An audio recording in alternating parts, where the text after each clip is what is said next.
Rather than starting with an opening song, why don't we just launch into the start of the service here? Is that okay? That's fine. Madeline?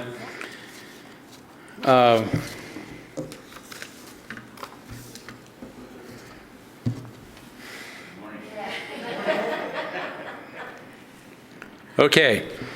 So first of all, welcome to Madeline McNeil. Yay! You know, Madeline was here for a whole year or more, leading our morning services, and brought just an incredible level of talent and just pure joy to our services because of her incredible talent. And when she was sort of leaving, I was away, and then when I was here, she was away. And it just felt like we never got to say a proper goodbye. So I asked Madeline if she would come back for a day. Well, maybe we're going to get off. We could say goodbye properly.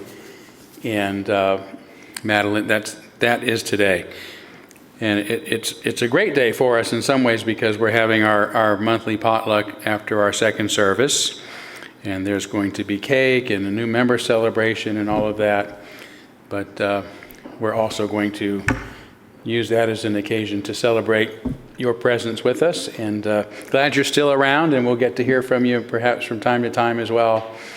But thanks so much for coming back and giving us one more opportunity to have you lead us in music and get to hear your voice and really extend our gratitude to you for all that you've meant to our church for the past months.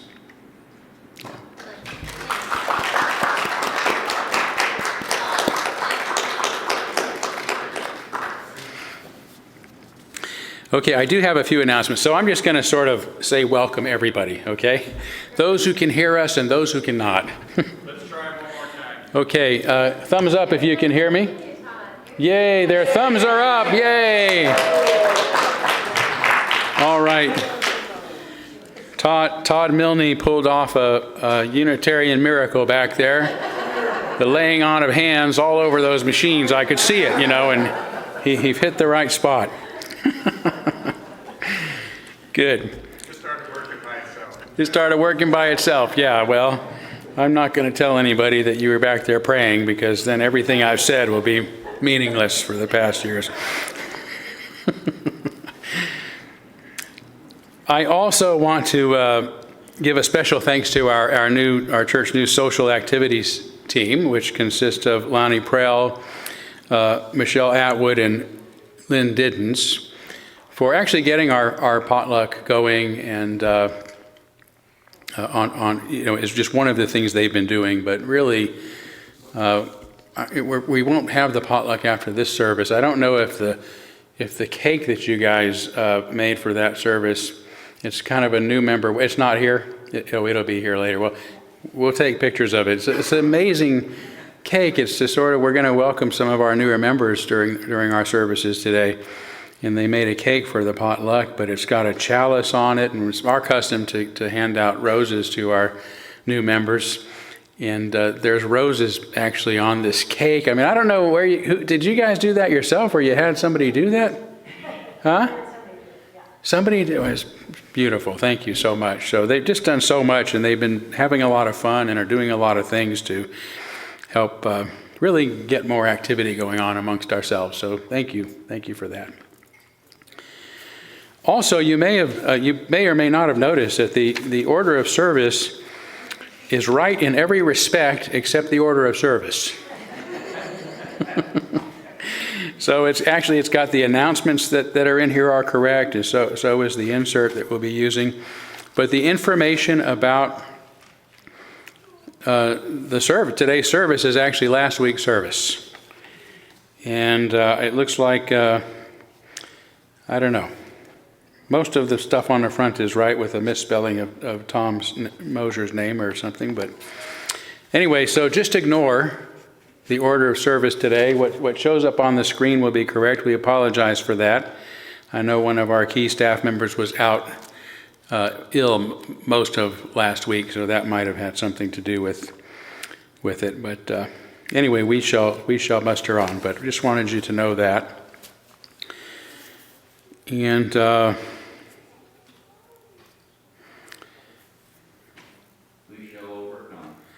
we shall overcome. Also, I wanted to let you know that I'm not going to see you for a few weeks. I'll be taking my usual February sabbatical throughout February, so I won't be here for services then. But then next week is our annual Requiem service, and that'll be lay-led, so I won't be here for that. And then the first week of March is our annual Partner Church Sunday. I won't be participating in that either. So I'm going to be out of the pulpit for 6 weeks. I'd like to say I'm going to miss you, but no, I will miss you. But I also, I think, be the longest stretch I've been out of the pulpit in 14 years. So I'm looking forward to that. But please keep coming. There's going to be some wonderful services, and our team that arranges special guests have really come up with some really special guests for you that I know you'll get a lot out of. So not only come, but support them in their effort to continue to have quality services even in my absence. So I think that's it. I feel like we need to go ahead and move forward with the service so that we can catch up for a little bit of lost time. So that's all I'm going to say for now. If it's okay, we'll skip greeting one another as well, and we'll move right into our chalice lighting. An important part of the start of any of our services, so we certainly don't want to exclude that. The chalice, as you hear me say each Sunday, is the symbol of our unity and our solidarity, of our openness and our inclusion, of our community and our individual uniqueness. May this small flame be our offering of warmth to those who are cold and alone, and a light to those in darkness. May it be a flame that ignites justice in our world and a beacon of hope to those in need, and may it reflect at least a spark of truth wherever truth has been lost, and cast a healthy shadow of doubt wherever it's been found.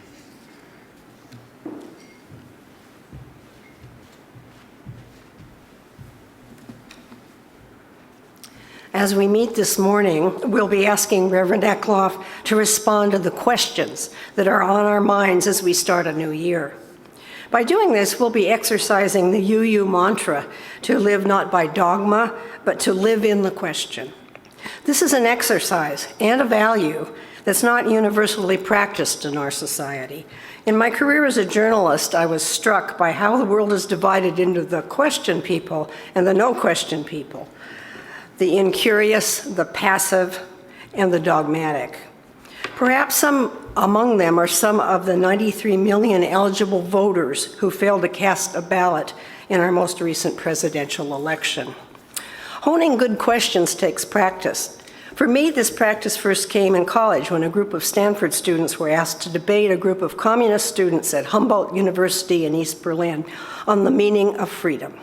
Our leading question: if your theory of politics is so superior to ours, why do you have to erect a wall to keep your people inside East Germany? When I worked 2 years later in Congress, my first assignment was to question Black Mississippi sharecroppers about their terrifying experiences of being threatened when they tried to vote. This was in preparation for hearings on the 1965 Voting Rights Act, which passed that year after the sharecroppers testified. And as I matured, my questions got better. For instance, the premise for my work investigating Hanford's radiation releases was initially based on the question: why, in the mid-1980s, were documents related to Hanford's history of radiation contamination while making plutonium for nuclear bombs still classified over 40 years after those bombs were used at the end of World War II? The documents we obtained gave the answer.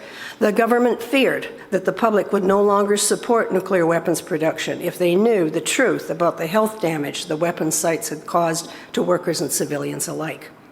Unitarians, both pastors and church members, were instrumental in the battles for civil rights and nuclear accountability. We are now called on to look inside our religion and question how current UUA leadership is threatening liberal religious values with its covenantal orders and active discouragement of questions. As Mark Twain wrote, Loyalty to petrified opinion never yet broke a chain or freed a human soul. Our questions continue.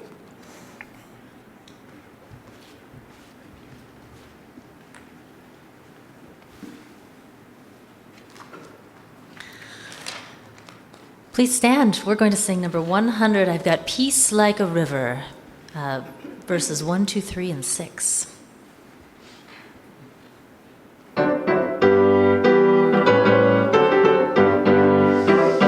I've got peace like a river. I've got peace like a river. I've got peace like a river in my soul. I've got peace like a river. I've got peace like a river. I've got peace like a river in my soul. I've got joy like a fountain. I've got joy like a fountain. I've got joy like a fountain in my soul. I've got joy like a fountain. I've got joy like a fountain. I've got joy like a fountain in my soul. I've got love like an ocean. I've got love like an ocean. I've got love like an ocean in my soul. I've got love like an ocean. I've got love like an ocean. I've got love like an ocean in my soul. I've got strength like a mountain. I've got strength like a mountain. I've got strength like a mountain in my soul. I've got strength like a mountain. I've got strength like a mountain. I've got strength like a mountain in my soul.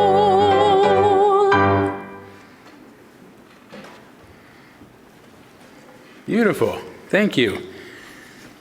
That was energizing. Yes. Yeah. Woo. We are going to now, by the way, welcome everyone who's in the room with us. I didn't get to say that, but kind of chaotic there at the start. But glad to have all of you, those who've been here before and those might be joining us for the first time. Welcome to one and all. Smaller crowd than usual, I think, probably because a lot of folks will be here for the potluck, but sure, I'm glad to have those of you who are in the room with us, as well as those who are live streaming with us, as well as those of you who are on Zoom with us and can actually hear us now. That's great news.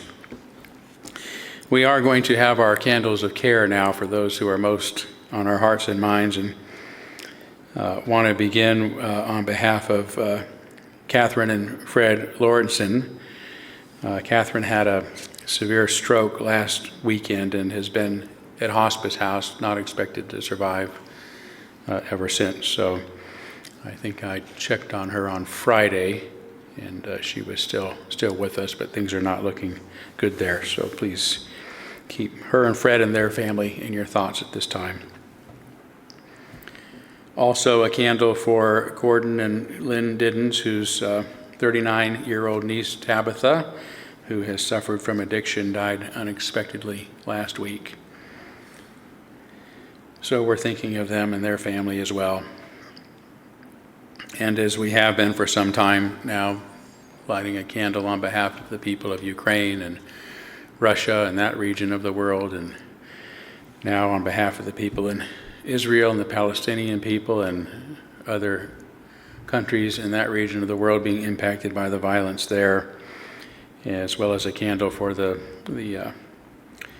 victims of the unprecedented California wildfires that our hearts go out to as well. So let's take a moment of silence on behalf of those you might be thinking of, and you'd be welcome to name them aloud at this time if you'd like.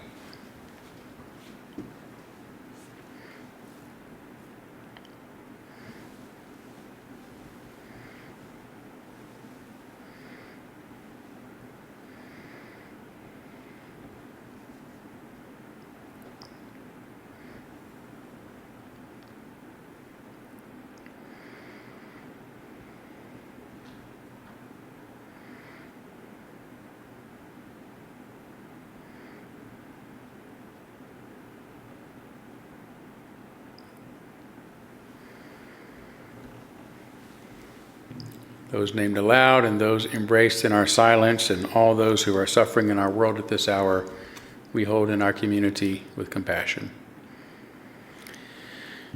We do have a special collection this month. Is there a special collection envelope in these? Oh, good, because I didn't have one in here. So what else can go wrong this morning? That could be it too, right? So, but our special collection today is actually for the Books to Prisoners of Spokane, which I believe actually house their books here in our church. The Books for Prisoners Spokane is a small collective of people who have a mission to foster a love of reading from behind bars, to encourage the pursuit of knowledge and self-empowerment, and to break cycles of recidivism. It does so by mailing used or donated books for free to prisoners upon their request. And during a guest presentation right here at UUCS last month, members of the collective spoke and shared real stories about how Books for Prisoners are impacting lives, including, for example, a message from one prisoner serving a life sentence who wrote, "I didn't just live for the prison library, I lived because of the prison library. Books saved me from crushing despair and lifted my spirit in times of hardship." Books to Prisoners relies on donations from the community to do its work. So if this ministry speaks to you, please use the special collection envelope for your gift. If you're online, you can always go to our website and just indicate that that's what your gift is for. We appreciate that as well. So with that said, I appreciate your generosity, and we now gratefully give and receive this morning's offering, which helps sustain this community and our mission to the larger world.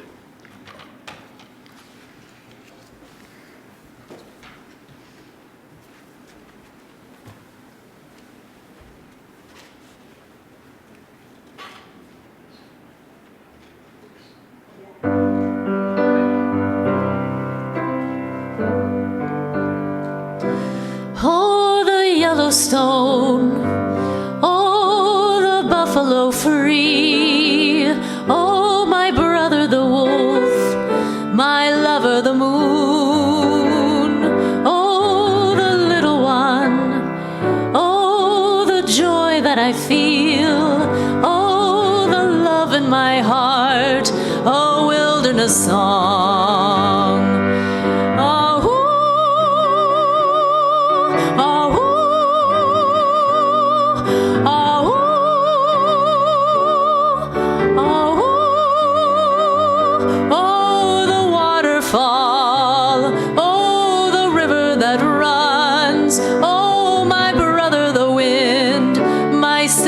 Sea, oh, the ocean shore, oh, the castles of stone, oh, the mountain top calling to me. Oh, oh, oh,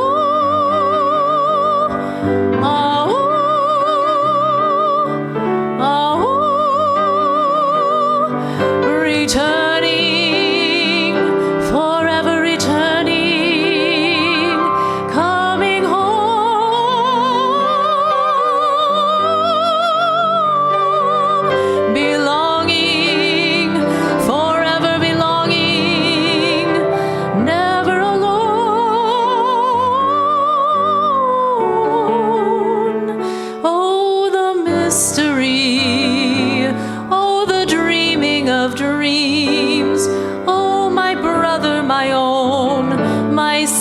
My own, oh, the tenderness, oh, the longing for love, oh, the beautiful way, the sweet coming home. Oh, oh, oh,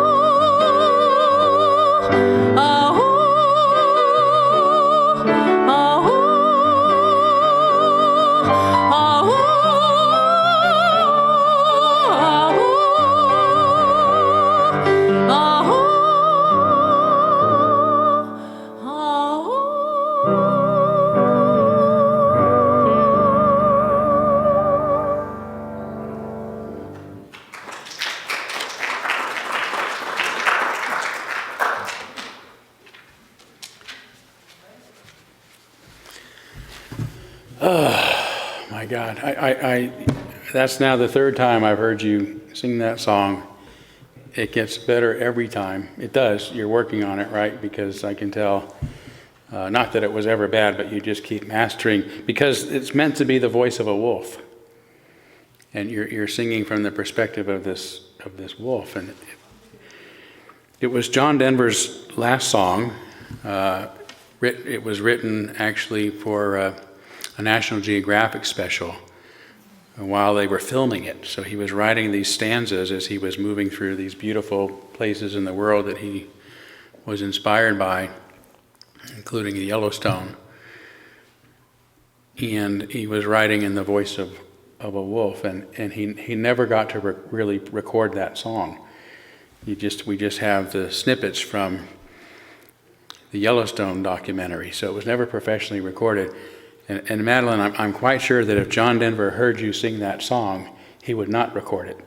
He would simply say, okay, that song found its place because that's the way it's supposed to be sung. And he didn't sing it as good. Yeah.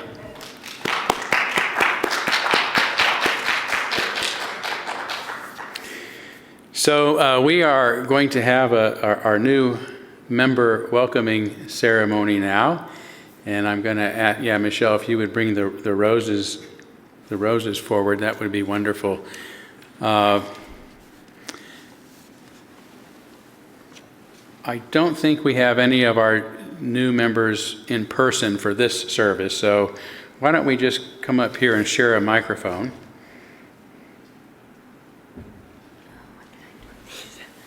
I'll hold these.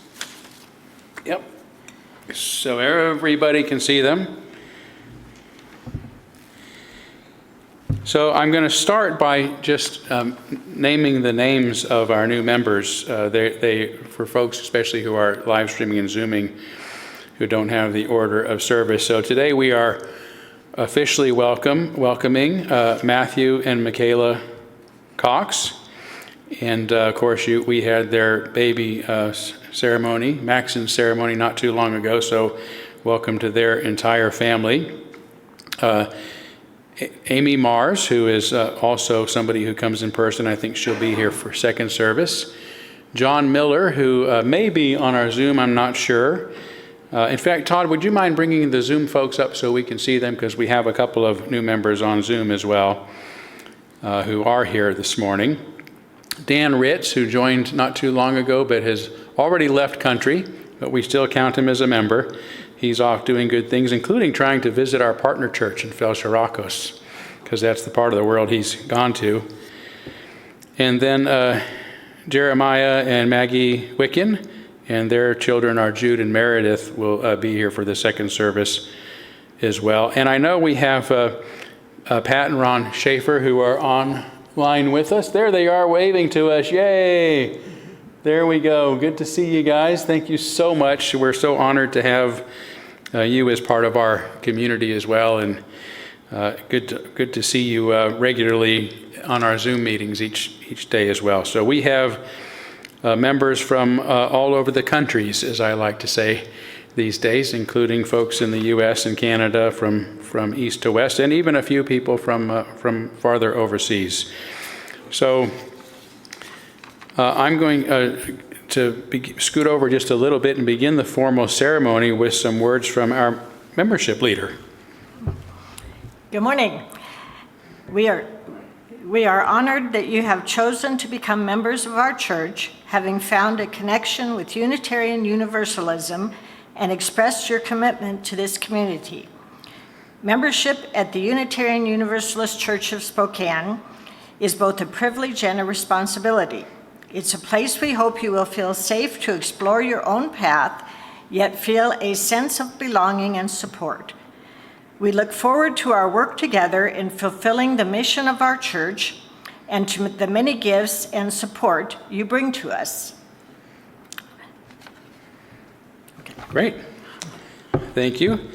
And I should have also mentioned John Miller, who is not on our list this morning or here with us, but he's also a Zoom attendee who lives on the other side of the country, Florida, I think.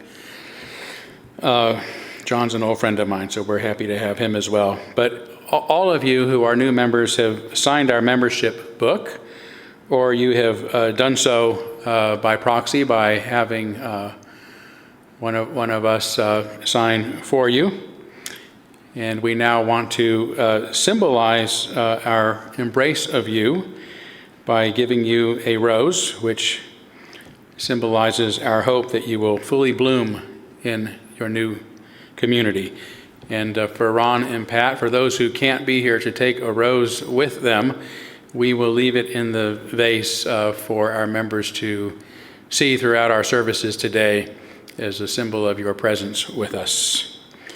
As members, you've embraced this church as both a gift and a commitment, and we hope that it will allow you to grow stronger and stronger day by day, year by year, as we join with you together in creating a nourishing liberal religious community, as we say at the start of our service each Sunday. So I'm going to close the service by inviting our members to find a gray hymnal, and if you will open to number 442, we will read this as a way of welcoming our new members as a church community.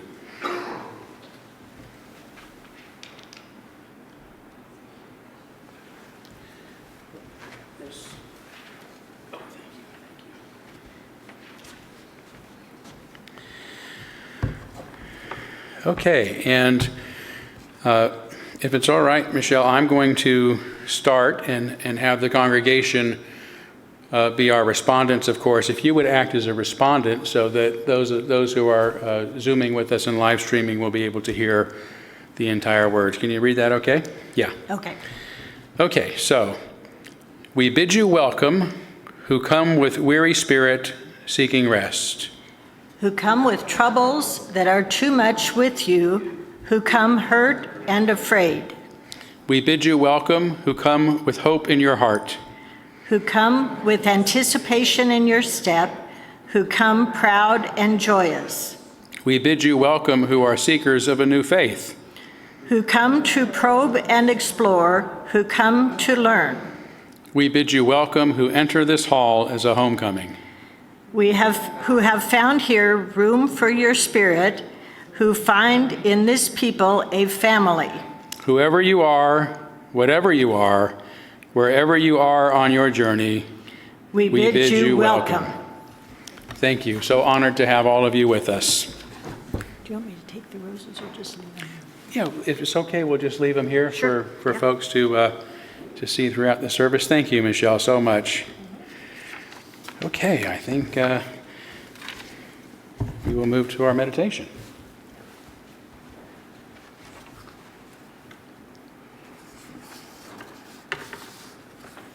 As we enter into meditation, I invite you to get comfortable, breathe deeply, and consider these words from President Barack Obama. Change will not come if we wait for some other person or some other time. We are the ones that we've been waiting for. We are the change that we seek.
I'm going to sing Country Roads by John Denver. If you know the words, you're welcome to sing with me on the choruses.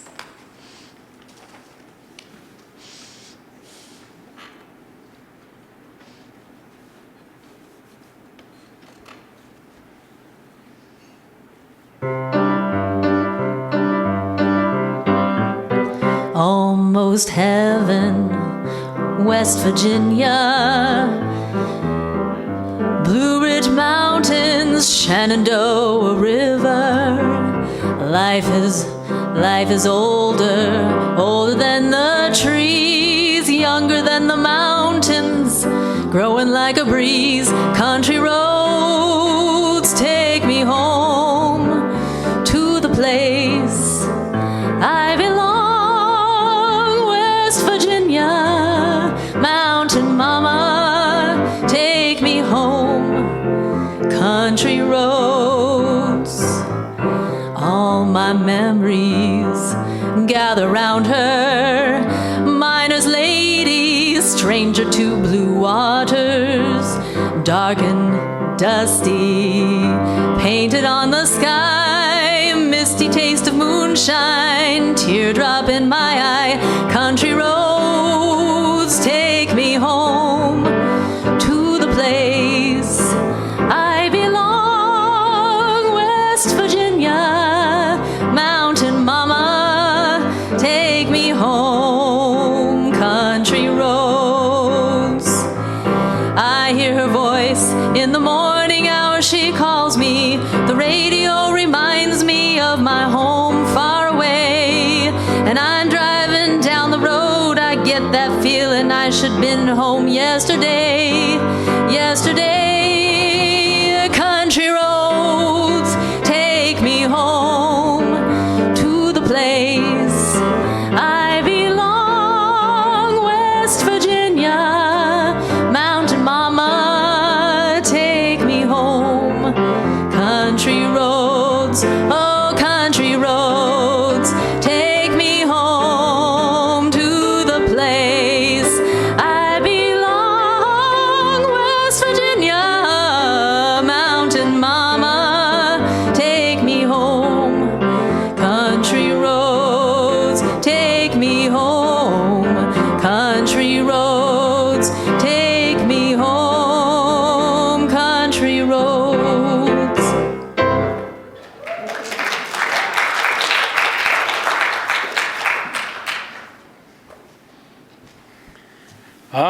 Again, John Denver would be proud. And you took ownership of that song too. Beautiful. Thank you.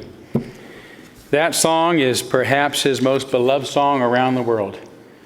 When I went to Transylvania many years ago, those people break out in a song like they're living in a musical. I mean, it's crazy how they'll sing and dance at the drop of a hat. But most of them don't speak English, so there was that language barrier. But it was, to my surprise, amidst all of their singing, they broke into Country Roads. And people know that song world around, and they know what it means, and they love it. So, yeah, so this is a little different than usual, because rather than having a prepared sermon, I do, as Karen mentioned earlier, like to take questions and respond to questions, about things I've spoken of, maybe that you're wondering about, or things I haven't spoken of that you might be wondering about. I don't like to talk about church business or that sort of thing, because those are for church business meetings. So I'd rather stay focused on the stuff that we find edifying to ponder during our Sunday services. I also appreciate it if you keep your questions to actual questions and maybe not a lot of commentary, so that I can have as much time, especially as I'm making up for some lost time this morning. I'd appreciate it. In logic, we call those complex questions, where a propositional statement is actually made in guise of a question. So make it a question, if you will. And I think Todd is giving a microphone right now to Sonny, who's going to walk around and make sure that we can hear what is on your mind. And while she's doing that, I'm going to ask Todd if you'll bring our friends up on Zoom again, so I can see if we have anybody on Zoom with their hands up, and we'll try to move back and forth. Okay. All right. So let's see. We've got one up front here, Sonny, and then Dick, and then we'll keep our eyes about. So, right. Let's use the microphone so that folks can hear you. Did you all hear how that Dennis did such a galloping good job on that piano. Like, it could take me home. We were galloping with that. It was really, really timed well. Gorgeous, gorgeous. Yes. The song was gorgeous. But Jackie has to be careful about playing like that because Jackie strained their back last week and was injured. I'm kidding you. I'm kidding you, actually. But it's amazing. I know, to watch Jackie play. I mean, it's just incredible. Yeah, you are a wonderful pianist, and it's a pleasure not only to hear you, but to watch you enjoy the piano and enjoy playing. So thank you for that. Dick Steele had his hand up here. Yeah, can you hear me? Yes. Okay. So as we, look to the future, and some of your previous sermons have been on this topic, technology is changing the way that society operates.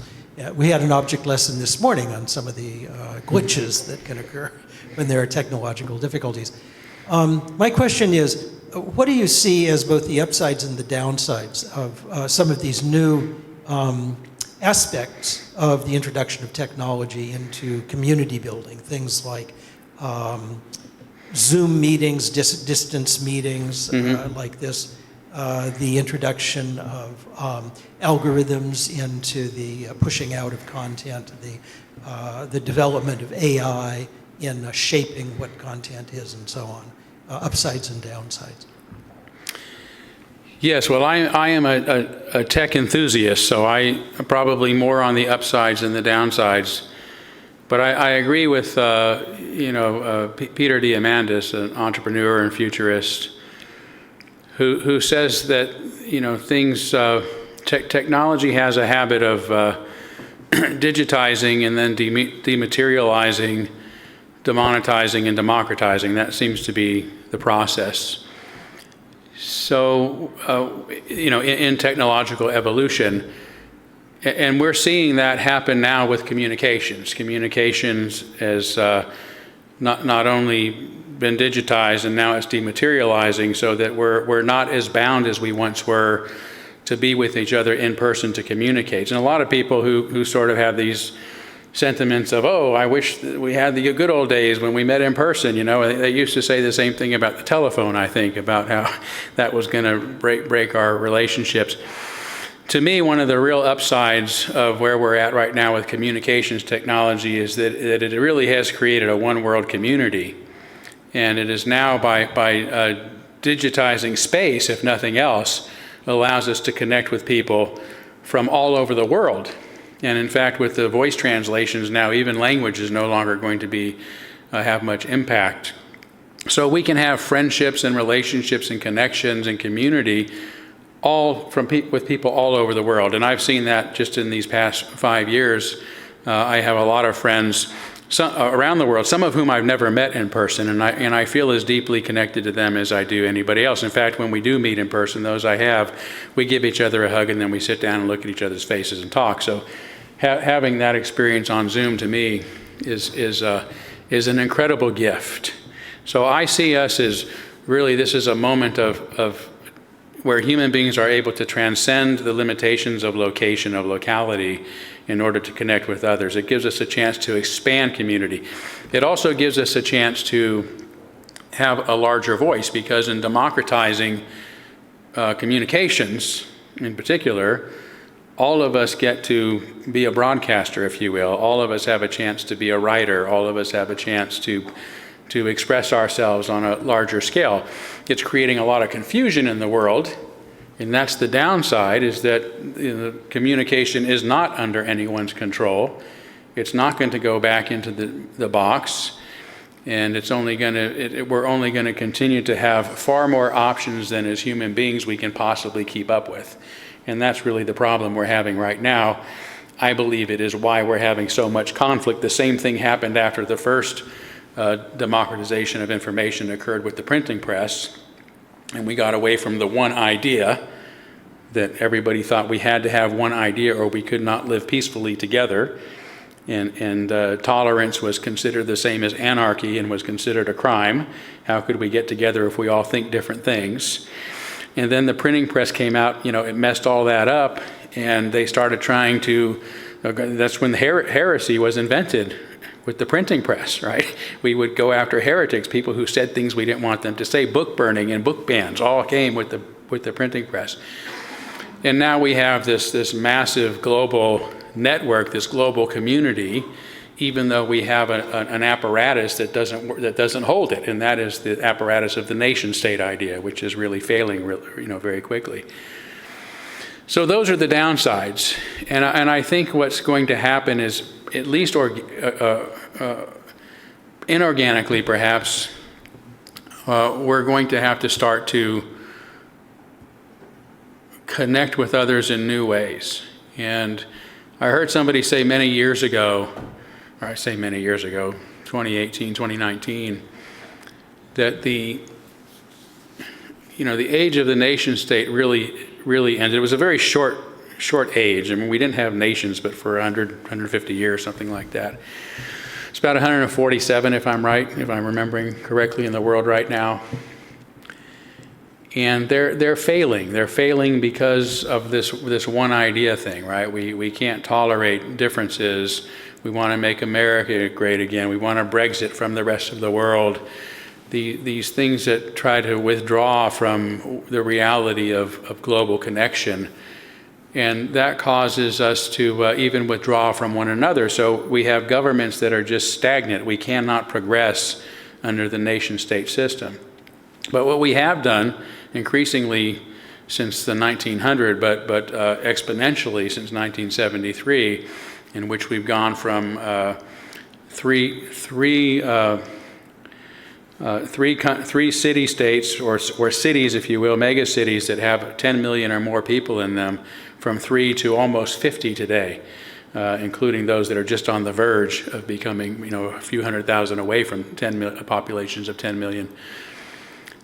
And those are really the big economies. Those are the power centers. And you see, even like California under the Trump administration said, no, we're not going to let you bring troops and put on our border. Well, you might be getting out of the Paris Climate Agreement. We're going to stay in. You might be getting rid of restrictions on auto emissions. We're not. And the auto companies are bound by what California does because it's such a huge economy. And it made a big difference in the Paris Climate Agreement, because if California is doing it, we have to, anyone who wants to serve their population has to adjust to their regulations, right? So it's really the city-state. You look at something like Seattle that can, even impact Spokane, right? And so this idea, and there's been jokes about, Donald Trump wanting to make Canada the 51st state. But, some of the responses have been, well, we'd like to, maybe bring in Washington, Oregon, and California to be our Cascadian province, and we're going to do a lot of good things together. But those are the kind of global relationships I think we're going to see more and more of, just because out of practical necessity. And I think that's a good thing. I think the more we can find new ways to actually be productive as human beings and advance together are going to make a difference. But we have to get away from the old mindset of the nation state, which doesn't make sense in a global world, including the connections that technology has brought. So it feels chaotic right now. People are scared. They're trying to withdraw. There's a lot of stagnation. But I think that's really an impact of a new reality. And the sooner we embrace that reality and find new ways of connecting and advancing, disregarding some of those old ways that are failing us, we're going to be better off. That's a long answer to your question, but okay. Let's see. We have Lonnie's hand up back here, if you don't mind, Sonny. Thank you. I don't see any hands up on Zoom right now, so if I do, just wave to me if you can't put your digital hand up. So I have two questions. Yeah, just hold it up a little closer to your mouth. Sorry. I have two questions. One is, how would you describe fellowship, and what do you think is the difference, or is there a difference between fellowship and community? And the other question is regarding social media and a lot of the disinformation. How do we reconcile that? I mean, it's important to have the social media, but it's just nuts. Well, I mean, I don't think I would make a distinction between fellowship and community myself. I think fellowship and community are part of different words for the same sort of process. You know, it is something. It is in regards to something we do to try to connect to one another, whether that's in person or whether that is through some of the technologies that are bringing the world together. Sometimes we connect through media, right? It's not, we don't even necessarily talk to each other. We don't know everybody, but if it's some sort of popular meme or popular TV show or popular music or whatever, we connect that way, right? There's sort of this commonality, and we could talk about those things with almost anybody because they will have heard of them. So I don't limit fellowship to being in person. But I think that's certainly something, at least at this point in our lives, in our existence as a species, we still need. We need to be able to embrace the world, right? I mean, there was when I was growing up. I'm 60 now, so this tells you a little bit. But you know, our community was our neighborhood, and those were the people we were related to. We didn't have mass communications. It cost a lot to use the phone long distance, which meant the next county over. So it was the people in our schools, it was the people in our neighborhoods that we related to. And sometimes, you know, the same sort of threat that people feel from you know, ideas that are more distant these days, or ways that are more distant, they might have felt from just the people up on the next block, people up at the next school. You know, you're not from my neighborhood, you're not at my school, that same kind of hostility. So we don't do that as much anymore, right, in our neighborhoods. A lot of us don't know our neighbor. I don't know a lot of my neighbors in my neighborhood. Maybe those that are just like right on the four corners across from me, you know, at best. Because we have air conditioning and we have cars and we're mobile. But we have those same connections with the people maybe where we work, or the schools we go to, or the people we drive to see. So we're still making those human connections, but you'll notice for a long time it's been getting farther and farther apart because we've been able to connect with people. And we are all very limited in the number of those really interpersonal relationships we can have. Right? I mean, having been the minister of a small congregation and the minister of a large congregation, there's a very big difference in how I relate to people. Because in a smaller congregation, you get to know everybody. In a larger congregation, you can't really know everybody that well. So just it's the same with us as individuals. So I think fellowship and community is very important, but I do think that, you know, as much as we have evolved to need that our mirror neurons need to be able to engage in order to be fully human with the emotional and the mental contact with others, the physical contact. I also think that fellowship can be something that is wider, like all of my friends I see on Zoom over here.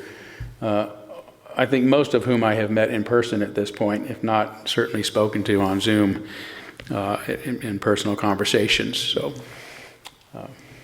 and I love all of them. So, the second question was about the social media and the misinformation.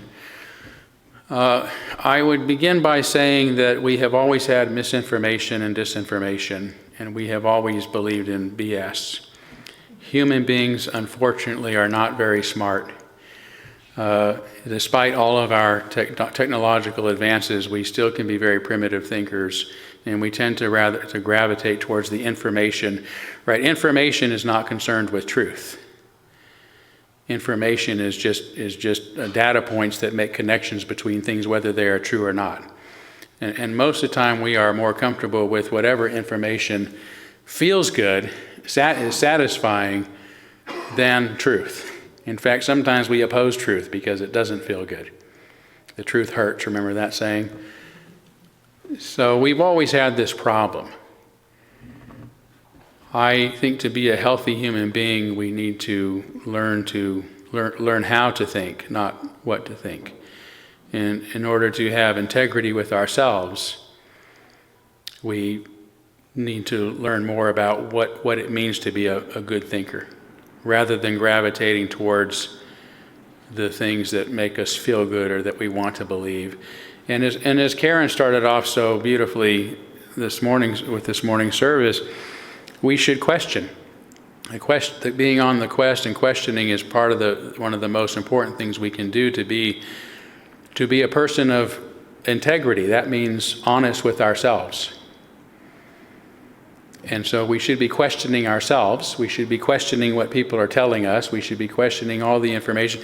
And it is too much information to keep up with. So we've got to look at information kind of like we do with our circle of relationships, right? There are billions of people in the world. How do I understand all of those people? Well, I don't. I wouldn't even try, right? It would be a silly thing to expect us to do that. It's a silly thing for us to try to figure out all knowledge and all truth. But when we are engaging in the world, bombarded with information, we should practice being good thinkers. How to think. And that means setting aside our biases, figuring out what it is we're actually being asked to accept as true, and what reasons are given that I should accept this as true, and do those reasons actually support what I'm being asked to accept as true? Those are really the 4 questions we should be asking ourselves. Okay. Anything else? Yeah. Okay, we've got one more up here.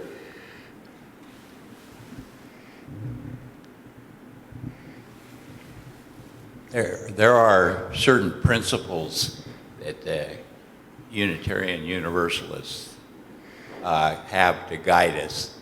And those principles gather around the central word love. The word love can be well defined as overcoming separateness. If we don't overcome our separateness and see each other as one, love, then we'll blow each other up. So it's real important to center on love and then keep the principles like equality and interdependence and pluralism and generosity and tolerance, because those are guide points to how to love. So let me give the mic back to Sonny, because I wanted to have a question in there, but I will just address those because those values that you're sharing are not necessarily the values. They're valuable, but those are not the principles that many of us would accept as the Unitarian principles that we have gathered around. So, and I mean, love is certainly not something we would poo-poo, but we would express the meaning of that in very different way. So, but yes, we do have principles as Unitarians, as religious liberals, that should guide us in our behavior, and that does go to the decision making.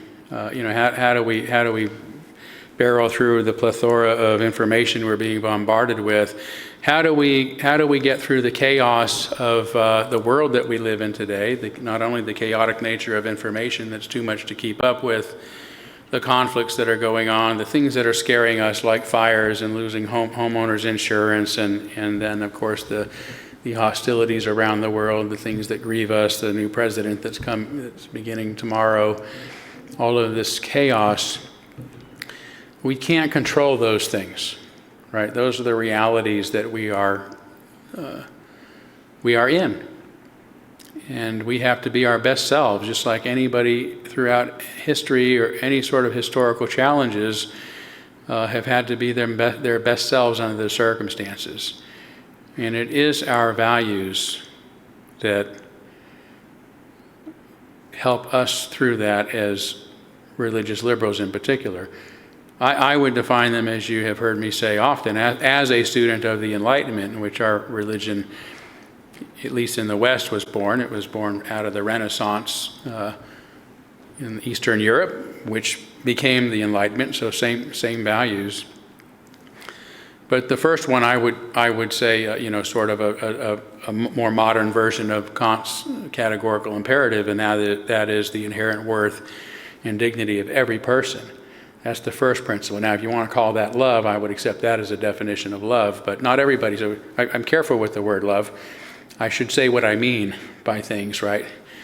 So the inherent worth and dignity of every person is the first principle that guides our ethical behavior. When we ask, well, how do we uphold the inherent worth and dignity of every person?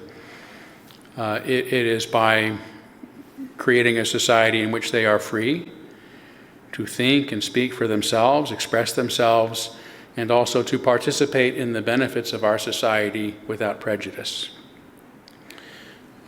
That also means reason, that people should not only think well, but more importantly, we need to trust that people can think for themselves, that human beings are a rational creature, can be, by nature, and that means that they don't need the government, they don't need a church authority, they don't need anybody telling them, they don't need the population, they don't need the masses telling them what they should think.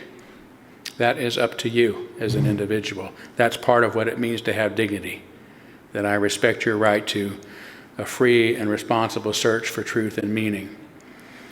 And then finally would be tolerance. And I'll go into tolerance just a little bit here, because this is something I get a lot of pushback for.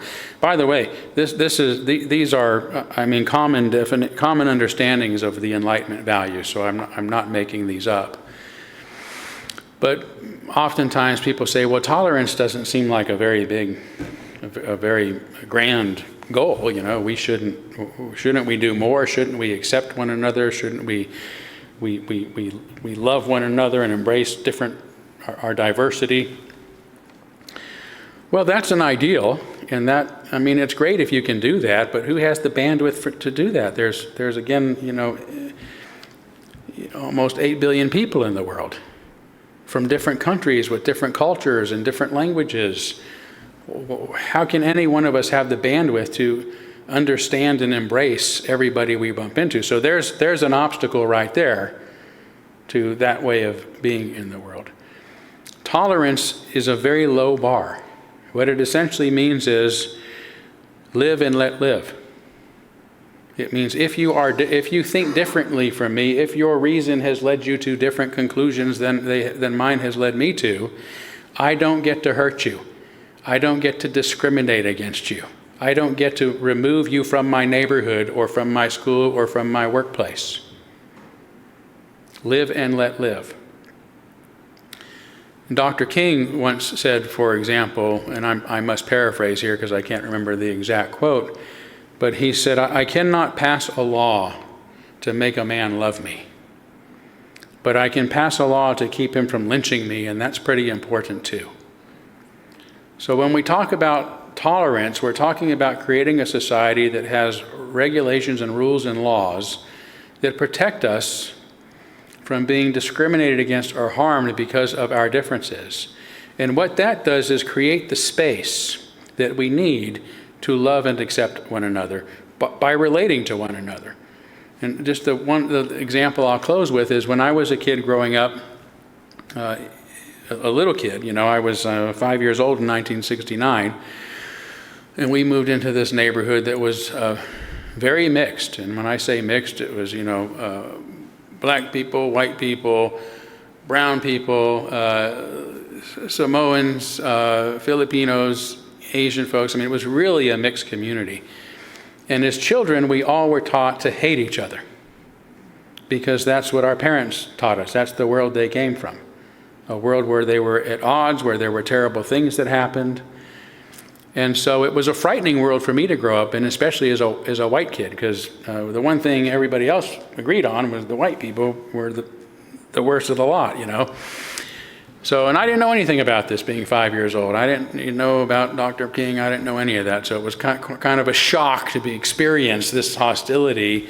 But, growing up and, you walk down the street, someone punches you in the nose, just calls you a white boy or whatever.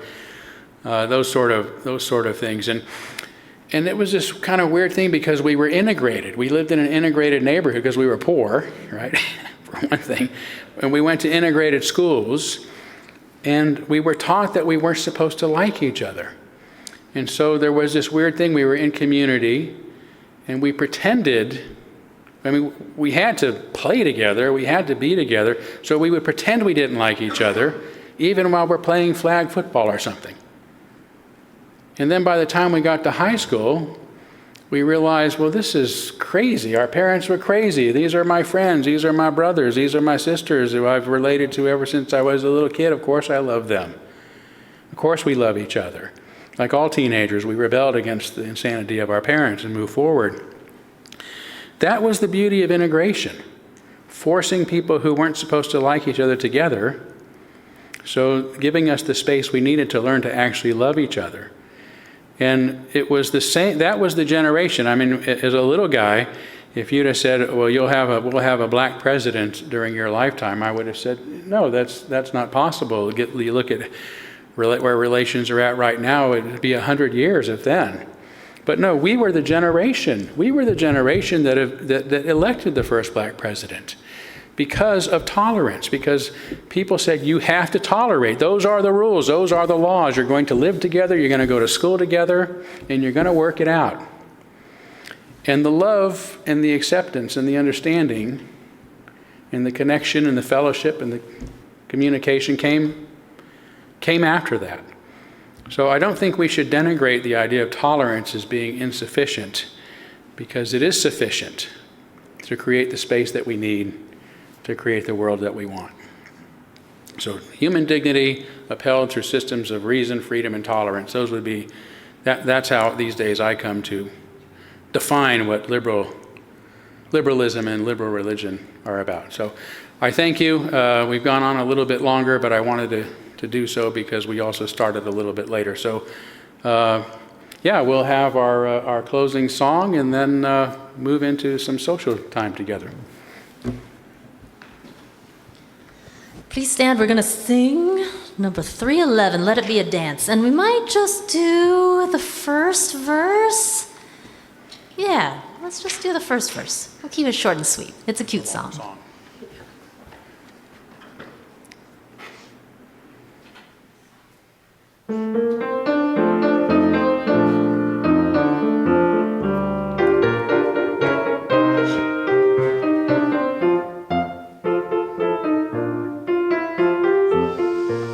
Let it be a dance we do. May I have this dance with you through the good times and the bad times too. Let it be a dance. Let a dancing song be heard. Play the music, say the words, and fill the sky with sailing birds. Let it be a dance, let it be a dance, let it be a dance. Learn to follow, learn to lead. Feel the rhythm, feel the need. To reap the harvest, plant the seed. Let it be a dance. There it is. Lovely. As we depart today and see a new president inaugurated tomorrow, remember these words in our hymnal from Sarah Moore Campbell. We receive fragments of holiness, glimpses of eternity, brief moments of insight. Let us gather them up for the precious gifts that they are, and, renewed by their grace, move boldly into the unknown. Amen. Blessed be. Salam alaikum and shalom.